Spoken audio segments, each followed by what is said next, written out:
শিৱসাগৰৰ বৰুৱা পুখুৰী কহাৰ গাঁৱত ঢোল মৃদংগ আৰু বিভিন্ন সামগ্ৰী নিৰ্মাণত ব্যস্ত পিতা পুত্ৰ ৭৫ বছৰীয়া দ্ৰোণকান্ত বৰাই যোৱা ৫০ বছৰ ধৰি ঢোল খোল মৃদংগ তৈয়াৰ কৰি শিল্পী সত্তাৰ পৰিচয় দাঙি ধৰিবলৈ সক্ষম হৈছে। দৰিদ্ৰ পৰিয়ালটোৱে পৌৰাণিক পদ্ধতিৰে ঢোল খোল আৰু মৃদংগ তৈয়াৰ কৰি সংস্কৃতি ৰক্ষা কৰি আহিছে। চৰকাৰৰ অৱহেলাৰ বাবে আজিও শিল্পী পেঞ্চনৰ পৰা বঞ্চিত দ্ৰোণকান্ত বৰা। চৰকাৰক আৰ্থিকভাৱে সহায় কৰিবলৈ আহ্বান দৰিদ্ৰ পৰিয়ালটোৰ।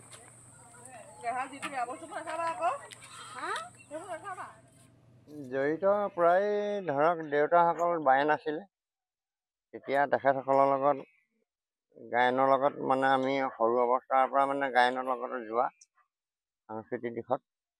আৰু এতিয়া তেওঁবিলাকেও মানে খোল মৃদং এইবিলাক চাৱনি কৰিছিলে, তাকে চকুৰে দেখি আছিলোঁ। তাত তেওঁবিলাক যোৱাৰ পিছত ককাইদেৱে চালে, ককাইদেউৰ পৰাও কিছু সংগ্ৰহ কৰি ৰাখিলোঁ। এতিয়া তেওঁ যোৱাৰ পিছত এতিয়া আমি চাই আছোঁ। আৰু ঢোল প্ৰায় ১০,০০০ ১২,০০০ মাজতে চলি আছে। আৰু মৃদঙো এতিয়া আমি যিবিলাক কাঠৰ কঁঠাল কাঠৰ খোলা দিওঁ, সেইবিলাক ১২,০০০ তলত আমি দিব নোৱাৰোঁ। প্ৰায় এতিয়া ২০ বছৰমান হ'ল মই দেউতাৰ লগতে সহযোগ কৰি আছোঁ।